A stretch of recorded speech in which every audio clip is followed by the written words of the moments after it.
My name is Lisa Halliday, and I was 28 years old when the truth finally stopped whispering and started demanding to be heard. It didn't arrive as a dramatic revelation. There was no single explosive argument or moment where everything suddenly made sense. It came the way rot does, quietly, slowly disguised as normal.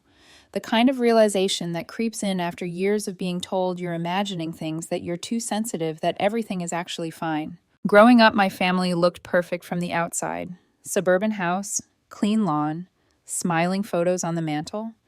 My father worked in construction management, gone early every morning home just in time for dinner. My mother ran a small home baking business out of our kitchen, flour, always dusting the counter's sugar in the air. And then there was my younger brother, Lucas. Lucas was the miracle child, the golden one, the boy with potential. He got the trophies, the praise, the bigger slice of cake at birthdays. When he spoke, the room quieted. When I spoke, I was reminded not to distract him. Lucas needed focus. Lucas needed encouragement. Lucas was going through a lot. I learned early that my role wasn't to need anything. When Lucas got a C on a test, my mother said the teacher must have been unfair. When I got an A, my father nodded and said, "That's expected. You're the older one." Praise, when it came at all, was always paired with responsibility. Achievement wasn't celebrated, it was assumed. They didn't hate me. That would have been easier. They just expected me to be easy. By the time I moved out at 22, I had mastered the art of self-containment. I worked in digital marketing, not glamorous, but I was good at it. Better than good. I built a freelance career, quietly traveling, occasionally, saving carefully. I never bragged. I never asked for help. And I definitely never talked about money.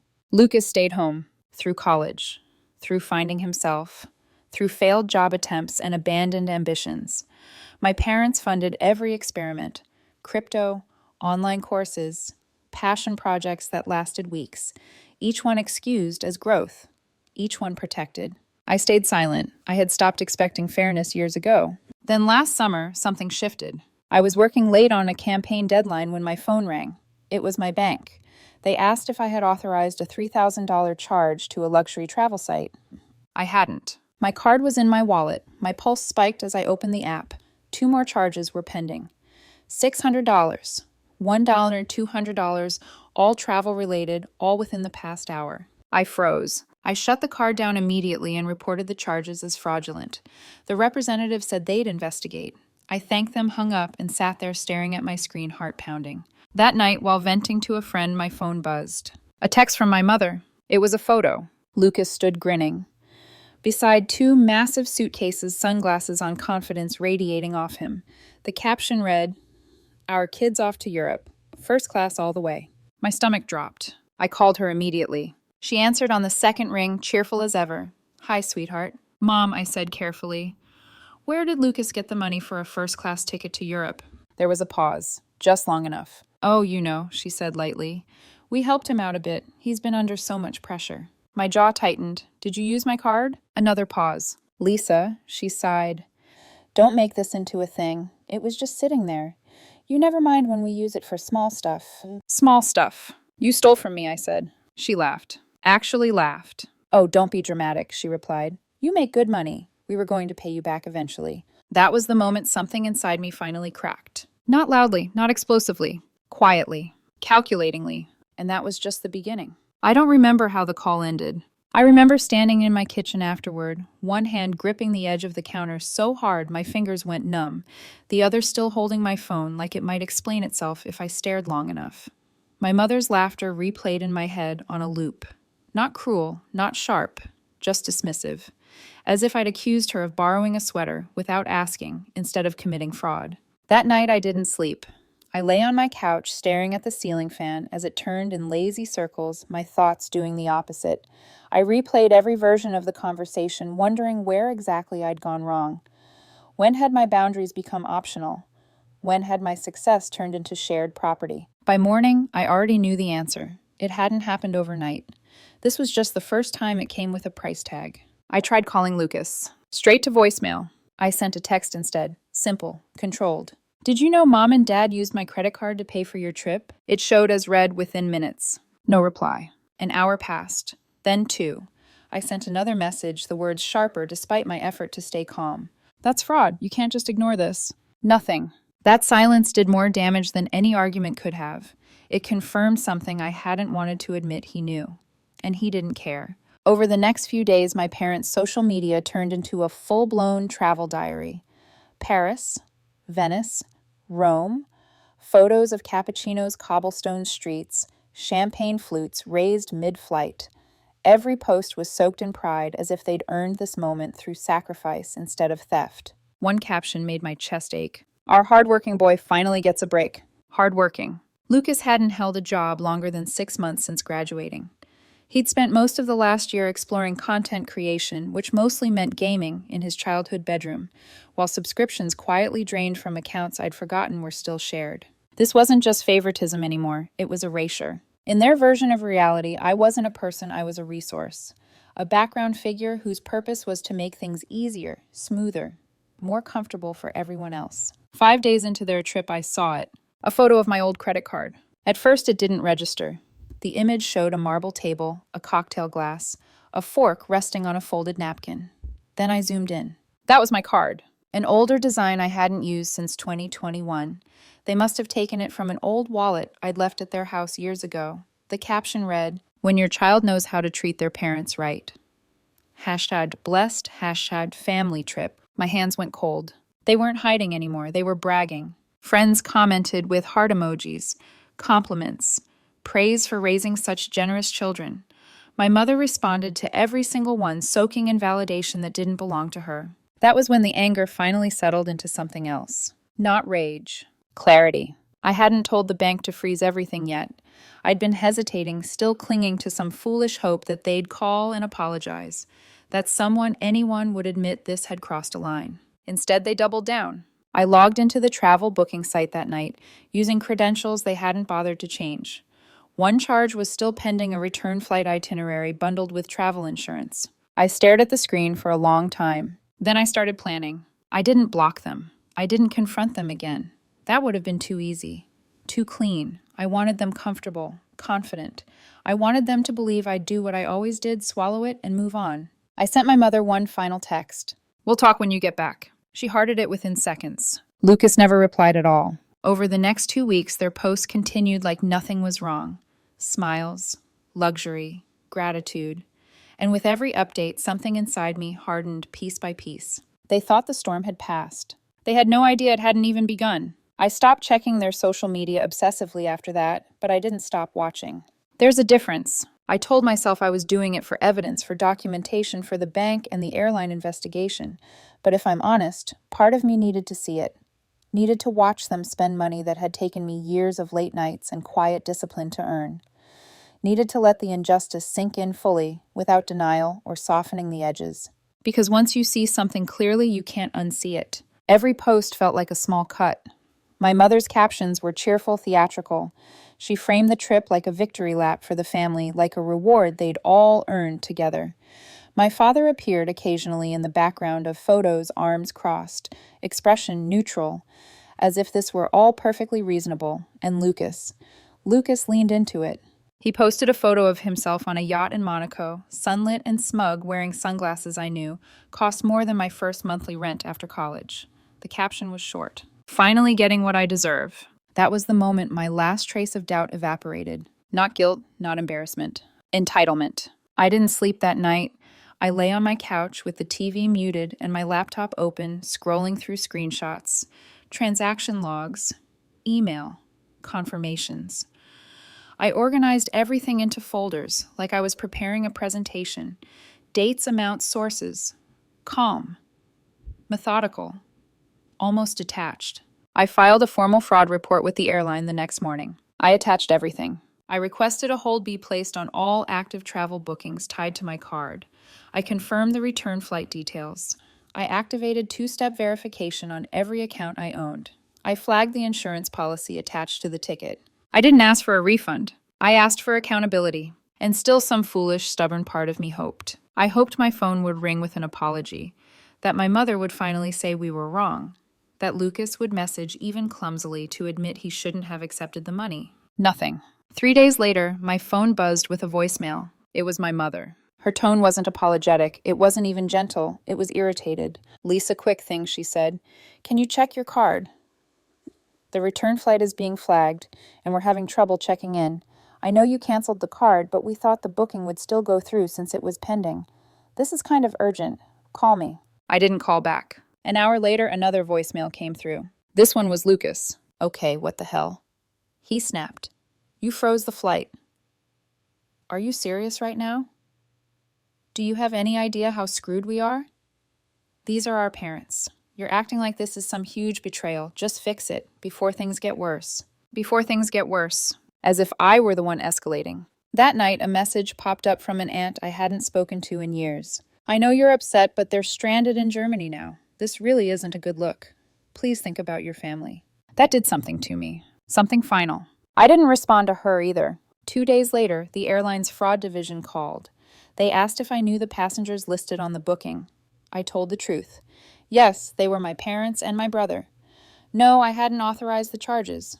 Yes, I believed they'd accessed my card without permission. They thanked me and said they'd be in touch. I didn't need details. I could already feel the shift. Their social media went silent. No more smiling airport selfies. No more espresso shots in European cafes. Nothing. Just a sudden, unnatural quiet where celebration had been. 3 days after that, my mother posted a single image, a blurry photo of an airport terminal. The caption read, "We are safe, but extremely shaken. Some people will go to unthinkable lengths to hurt those who love them. Please pray for our family." I stared at it for a long time. Then I closed the app. They wanted a villain. They needed one. And for the first time in my life, I wasn't going to rush in to fix that for them. The quiet that followed felt artificial, like the air right before a thunderclap. I didn't reach out. I didn't correct my mother's post or defend myself to relatives sliding into my inbox with vague concern. I stayed still. I went to work. I answered client emails. I cooked dinner. From the outside, my life looked unchanged, but internally everything had shifted into a waiting posture. I knew the storm was moving. I just didn't know exactly when it would hit. It came 3 days later in the form of a knock. Not a buzz from the building entrance.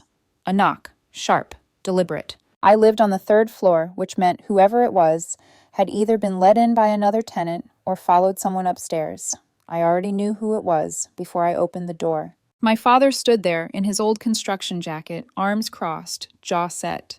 He looked exactly like he did when I was 12 and forgot to take the trash out, like I'd disappointed him in some quiet, irreversible way. "We need to talk," he said. I didn't invite him in. I stepped into the hallway instead and closed the door behind me. I didn't want him inside my space. That felt important. He didn't waste time. "Your mother's a wreck," he said. "Lucas barely talks now. You could have handled this like an adult instead of pulling a stunt." I felt my pulse spike, but I kept my voice level. "An adult. You mean someone who lets their family steal from them and says thank you?" His eyes narrowed. "They didn't steal from you. It was your brother. He needed help." "No," I said flatly. "You all made a choice. You planned a luxury trip, used my money without asking, and then acted like I was the problem when I said no." He looked away, jaw tightening. "You embarrassed this family." That word embarrassed landed harder than I expected. "There were other ways to handle it," he continued. "You didn't have to involve airlines and banks." "Yeah," I said. "Like not committing fraud." Silence stretched between us. For a brief moment, I thought something might break through, that he'd soften, apologize, acknowledge even slightly that this had gone too far. Instead, he gave a bitter laugh. "You always thought you were better than us," he muttered. "Always had that attitude." I stared at him stunned, not because it hurt, but because it confirmed everything. "Well," he added, stepping back, "congrats. You win." Then he turned and walked down the stairs without another word. I stood there long after he disappeared, listening to the echo of his footsteps fade. I thought I'd feel victorious, vindicated, powerful. Instead, I felt hollow. The days that followed were worse than the confrontation itself. No yelling, no threats, just absence. No calls, no texts, no acknowledgement that I existed at all. It was like I'd been quietly voted out of the family without being informed. Lucas posted something vague about cutting out negativity and choosing peace. My mother shared a photo of an empty dining table with the caption, "Not the same without all my kids," as if I were the one who'd disappeared. Not once did anyone apologize. Not when the bank froze the accounts tied to the stolen card. Not when the fraud report was finalized. Not even privately. That was when the crash began. I didn't spiral in any dramatic way. I didn't cry constantly or lash out. I just dulled. Work became harder. I stared at documents without absorbing words. missed a deadline, then another. One client quietly stopped responding. Another sent a polite email saying they'd gone in a different direction. I couldn't blame them. I was present, but I wasn't there. One night in late October, I sat at my kitchen table in the dark with a plate of reheated rice. No vegetables, no sauce. I hadn't gone grocery shopping in over a week. I wasn't broke, but I felt depleted in a way money couldn't fix. Emotionally bankrupt. I almost called my mother that night. I don't know why. I didn't miss them. I missed the idea that maybe one day, if I tried hard enough, they'd see me. I didn't make the call. Instead, I opened my laptop and looked at my own website. Outdated, cluttered, full of old case studies and broken links. It looked like someone trying to appear successful, not someone who actually was.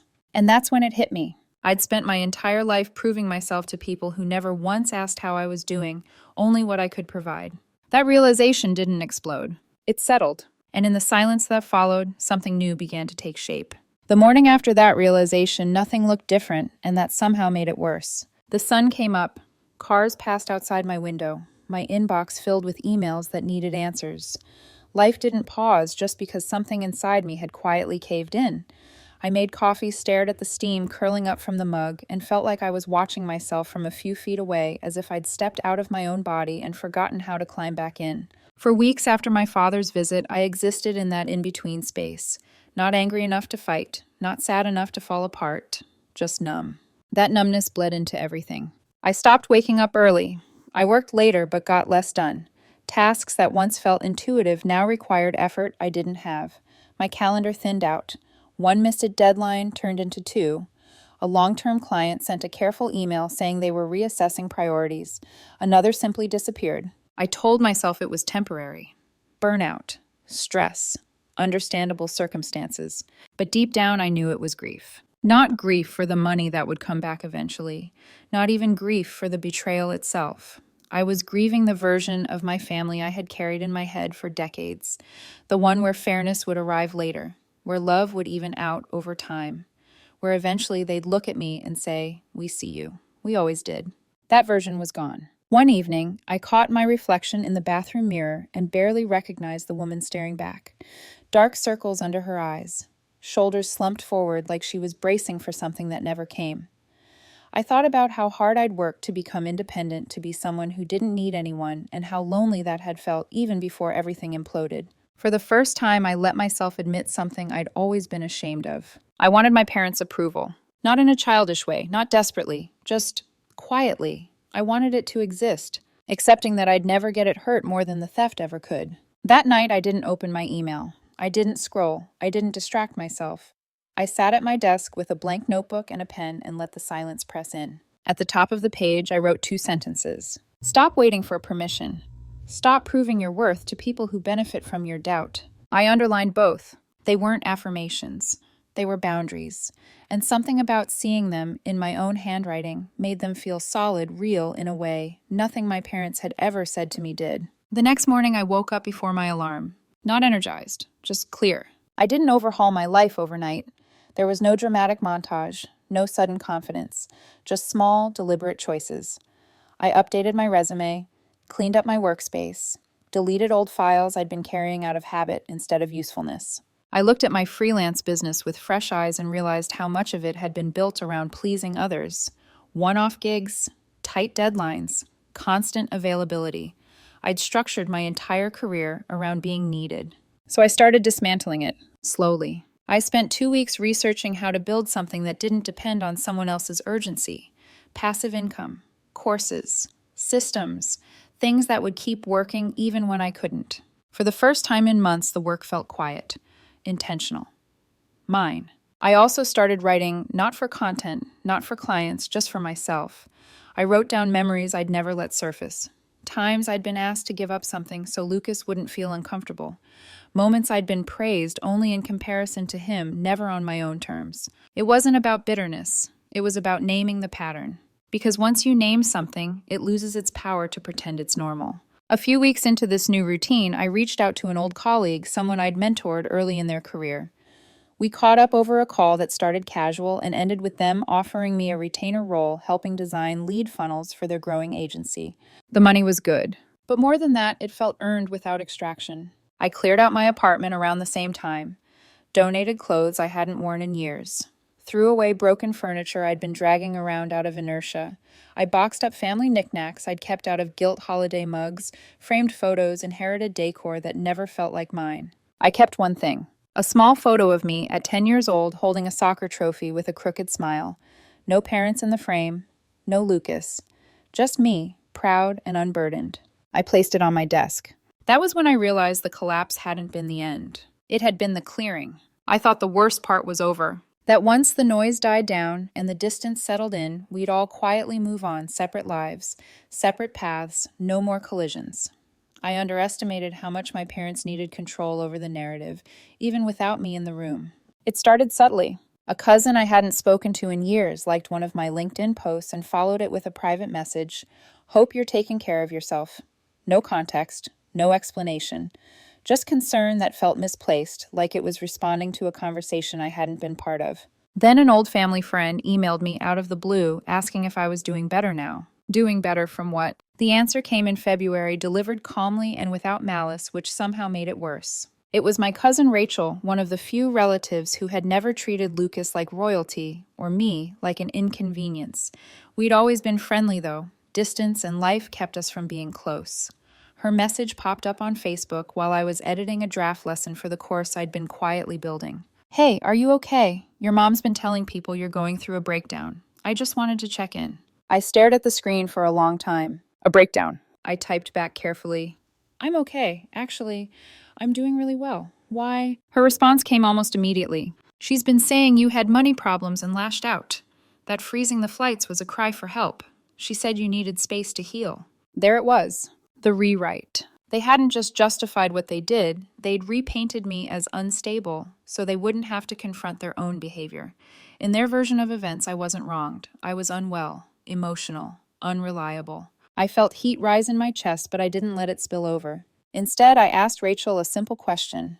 Did she mention using my credit card without permission? There was a long pause. Then no, she didn't say that at all. So I told her everything. Not dramatically, not angrily. I sent screenshots, bank statements, copies of the airline emails, the voicemails from Lucas, the posts, the captions, the timeline.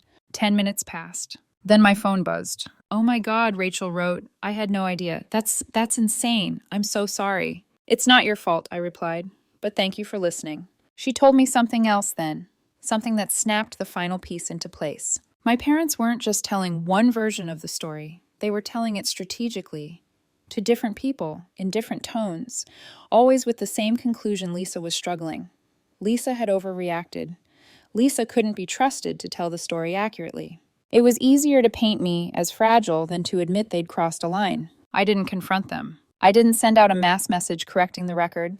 I didn't post screenshots online or make cryptic statements designed to stir drama. I did something they never expected. I succeeded quietly at first, then visibly. I finalized my course, launched it with a simple landing page and a short email sequence. No flashy branding, no hype, just clarity and substance. Within 3 days, 47 people signed up, then 89, then 140. Strangers emailed me, thanking me for explaining things no one else had made simple. People told me they felt seen, that my work helped them feel capable. I shared milestones publicly but neutrally. No gloating, no subtext. Just progress. Podcasts reached out. A virtual summit invited me to speak. My income stabilized, then climbed. Not explosively, but steadily, sustainably. The lie my parents had built began to wobble under the weight of evidence they couldn't control. I wasn't spiraling. I was building. And the more visible my life became, the harder it was for them to explain away my success as instability. They had rewritten the story. I was quietly publishing the truth, one result at a time. The shift didn't happen all at once. It never does. It started with small, undeniable facts stacking up in ways my parents couldn't smooth over. A podcast episode here, a speaking invite there, a LinkedIn post that did better than expected, testimonials rolling in from people I'd never met who somehow trusted me with their time and money. Trust, freely given, without guilt attached. That alone felt revolutionary. By early March, I realized I was no longer bracing myself every time my phone buzzed. The reflexive dread. Is this them? Is this another accusation? Another twist of the knife had faded. In its place was something steadier: focus, momentum. Then I bought a condo. It wasn't extravagant. 2 bedrooms, tall windows, a quiet building with just enough distance from the city noise to breathe. But it was mine in a way nothing else in my life had ever been. No roommates, no landlord, no family history embedded in the walls. I didn't announce it with a speech or a caption that hinted at triumph. I posted one photo on Instagram, a moving box, a mug of coffee on the windowsill, sunlight spilling in. New chapter. That was it. Within hours, messages poured in. Congratulations. Proud of you. This is huge. People I worked with. People I'd helped. People who knew me as I was now, not as a role I'd been assigned at birth. My parents didn't comment, but I knew they'd seen it. I knew because a week later, my uncle, the quiet one, my father's younger brother, texted me. Your mom asked if this condo post was meant to make a statement. I told her you're just moving on. I read that message twice. Moving on. It sounded simple, neutral, but it was the one thing they couldn't tolerate. Because moving on meant moving without them, without permission, without guilt. And they still wanted access. It came in the form of a text from my mother 2 days later. Saw your update. Looks amazing. Any chance Lucas could attend that event you mentioned? Would be great exposure for him. He's been working really hard. I stared at the screen for a long moment. This was it. The tell. The pattern repeating itself exactly as before. My success wasn't something to celebrate, it was something to leverage. A ladder for Lucas, a resource for the family. I typed back carefully. The event is invite only, Mom. Also, isn't he still recovering from my breakdown? No response. The silence was loud. That was when something in me finally let go. Not angrily, not dramatically, just decisively. I stopped waiting for them to understand. Stopped hoping they'd connect the dots. Stopped caring whether they approved of the version of me I'd become. Instead, I built bigger. I launched a newsletter and called it Quiet Wins. It wasn't about marketing tactics or funnels. Not directly. It was about rebuilding after betrayal, about boundaries that don't require announcements, about choosing dignity over noise. I didn't name names. I didn't air dirty laundry. I told the truth without spectacle. People found it. They wrote back with stories of their own siblings who drained accounts, parents who blurred boundaries, families that treated success like shared property. Every message reminded me I wasn't alone, that this wasn't some personal flaw I'd carried, it was a pattern, and patterns can be broken. And then the messages started coming from unexpected places. An older cousin, a second aunt, even a former babysitter. I always wondered why you seemed distant at family events. They made it sound like you were cold. I see now it was self-protection. I'm sorry, I believe you. Each one was quiet, private, unprompted. The narrative my parents had tried to cement began to crack, not because I fought it, but because it couldn't survive reality. Around the same time, Rachel told me something else. Lucas had started a YouTube channel, mental health, travel, self-discovery, apparently inspired by Europe. It wasn't doing well. His videos lacked structure, clarity, anything resembling a plan. Worse, he'd lifted copy directly from my website, word for word. I filed a takedown. It was approved in 48 hours. He emailed me afterward. The subject line read, seriously. The body was short, accusatory, bitter. You're really trying to ruin me now. Congrats. Hope it was worth it. I didn't reply, because this wasn't revenge. This was separation. And for the first time in my life, I wasn't asking anyone if I was allowed to take it. Spring arrived quietly. Not in the cinematic way movies like to show with sudden sunlight and sweeping change, but in small, practical ways. My calendar stayed full. My second course outperformed the first. 2 consulting clients signed monthly retainers that didn't demand constant urgency, just competence and trust. For the first time since leaving my old agency job, I crossed the income milestone I'd once imagined would finally make my parents proud. This time it didn't matter. Everything I had built came without exhaustion attached. No begging for approval, no explaining myself, no shrinking to keep anyone comfortable. Meanwhile, through Rachel, I heard how things were going back home. Lucas's channel stalled. 4 views on one video, a single comment on another. Try being original for once. My parents stopped mentioning his projects as often. Their stories shifted from pride to vague disappointment dressed up as concern. And then inevitably, they tried to circle back. It came in the mail just before Christmas, a physical envelope, my mother's handwriting. Careful, familiar. I didn't open it right away. I set it on the counter and finished icing sugar cookies for a small holiday Zoom party I was hosting later that night. Friends, colleagues, people who showed up without expectation. When I finally opened the card, it was generic. Snowflakes, scripted cheer. Inside, a handwritten note. We're not ready to talk yet, but we hope you're well. Merry Christmas. Love, Mom and Dad. No apology. No acknowledgement of what they'd done. Just distance framed as maturity. I didn't cry. I didn't get angry. I folded the card and placed it in a drawer, the same one where I'd kept earlier attempts at contact unanswered and unresolved. Life went on. In early February, while working from a downtown co-working space, I got a message from Rachel again. Just so you know, she wrote, Mom, still telling people you lashed out and needed time off to recover. She left out everything else. That was the moment something clicked completely into place. They weren't confused. They weren't ashamed. They were managing optics. They would rather portray me as unstable than admit they'd crossed a boundary. Rather quietly damage my reputation than face the discomfort of accountability. I took a deep breath. Then I stopped protecting them. Not publicly, not dramatically. Strategically. I accepted a speaking invitation at a small financial seminar, a local event about money boundaries and family dynamics. The audience was small, maybe 40 people seated in a library event room. I didn't name my parents. I didn't mention Europe.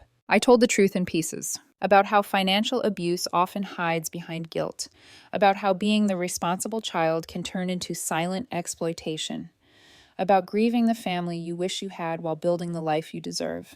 People cried. People thanked me. A few hugged me afterward. The story moved because it was real. 1 week later, another letter arrived. This one was longer. My mother's handwriting again. We've heard from a few people that you've been talking about us. I won't lie, it hurt. We didn't see things the way you did at the time, but we never thought you'd go public. I still believe you went too far. But I also know we made mistakes. We should never have used your card. We should have asked. We should have respected your boundaries. I don't know if we can fix this, but I'm sorry. Love, Mom.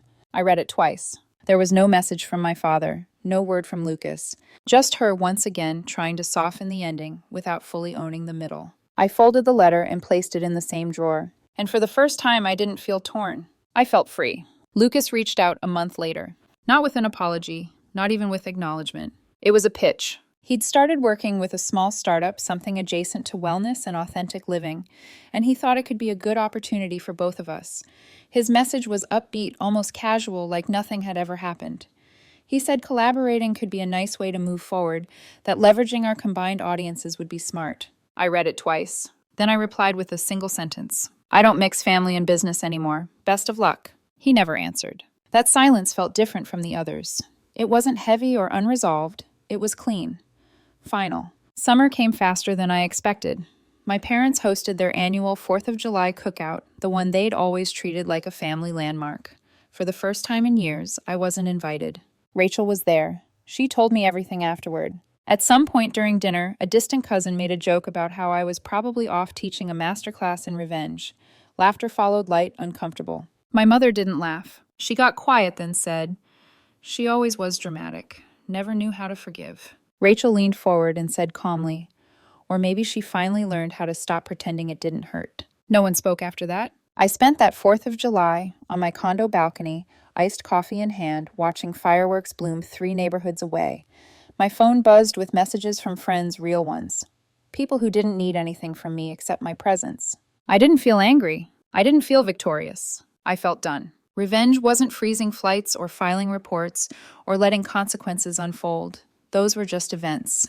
Necessary ones, but temporary. The real revenge was this quiet certainty that they could no longer rewrite me, that the version of myself who swallowed everything to keep the peace no longer existed, that I didn't need an apology to validate my experience.